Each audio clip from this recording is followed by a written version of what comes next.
Comment sécuriser un espace de 8 km² principalement constitué d'arbres enchevêtrés? Le bois de Boulogne est une vraie préoccupation pour la préfecture de police de Paris. Cette semaine encore, une jeune femme y a été agressée et l'on se souvient évidemment du meurtre de la jeune Philippine.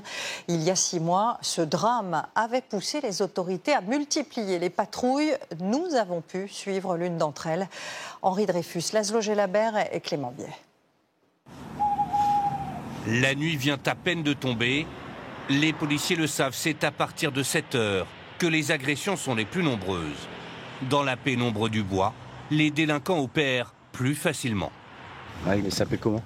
Depuis 6 mois, 2 équipages de la BAC sillonnent chaque nuit la zone. Nous voici embarqués avec l'un d'entre eux. Les policiers viennent de repérer un homme qui semble s'enfuir. Bonsoir, la police. Ça va pas? Qu'est-ce qui se passe? C'est un contrôle, ça. Ça va pas, les gars. Le suspect est en réalité un simple jogger. Merci, monsieur. Un mec qui court avec un bonnet et un cache-cou habillé tout en noir, bon bah il y a quand même peu de chances que ce soit un jogger. Là c'en était un, il est reparti, ça a duré 2 minutes.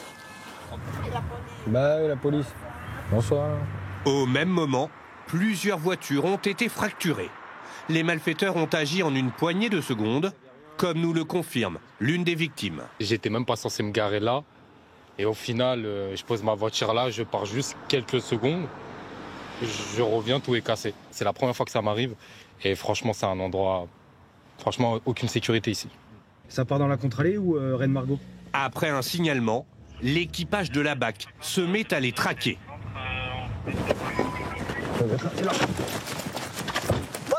Où ça? Ils sont où? Ils sont où? Malgré les indications d'une prostituée, impossible de mettre la main sur eux. Ah, une fois qu'ils ont fait 10-15 mètres dans le bois, quand il fait nuit noire, faut vraiment pas être loin pour les retrouver. Ouais. Ils sont planqués les mecs, ils sont là.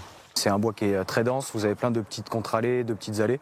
Donc forcément, les gars, ils sont un peu opportunistes. Les mecs viennent, cassent une voiture, ils prennent ce qu'il y a à prendre, mais ils peuvent prendre n'importe quoi. Ça peut être des papiers d'identité, un téléphone, là des lunettes de soleil, tout ce qui a un peu de valeur.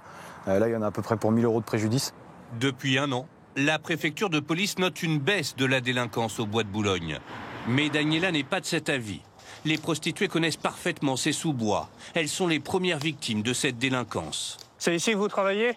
Ce travesti se veut discret par sécurité. Plusieurs de ses clients se sont récemment fait agresser par des inconnus. Ils sont dans les bois, ils cassent les voitures des clients. Mais maintenant, ils savent que les clients disent avec leur sacoche, ils agressent les clients. Quand les clients ils ont fini avec nous, c'est ça qui n'est pas bon. Le bois de Boulogne, un espace gigantesque, 2 fois plus grand que Central Park à New York, serait-il devenu un haut lieu de la délinquance parisienne? Depuis septembre dernier et le meurtre de Philippine, l'endroit inquiète. L'étudiante y a été sauvagement assassinée en plein jour. Désormais, certains habitués sont anxieux. Ça fait un peu peur, c'est juste à côté de chez nous. Puis même mes parents m'interdisent globalement d'y aller. Alors je prends des précautions en venant moins, en venant avec un sifflet quand je viens courir, une lumière, un téléphone surchargé, ce genre de choses. Moi, j'aimerais pas être toute seule dans les bois au milieu, dans les petits chemins que je connais pas. Donc je préfère être près des routes, près de l'eau ou près des gens. Pour lutter contre ce sentiment d'insécurité, la mairie d'arrondissement réclame notamment la création d'une brigade spécifique dédiée au bois de Boulogne. À ce stade, demande refusée par la majorité parisienne.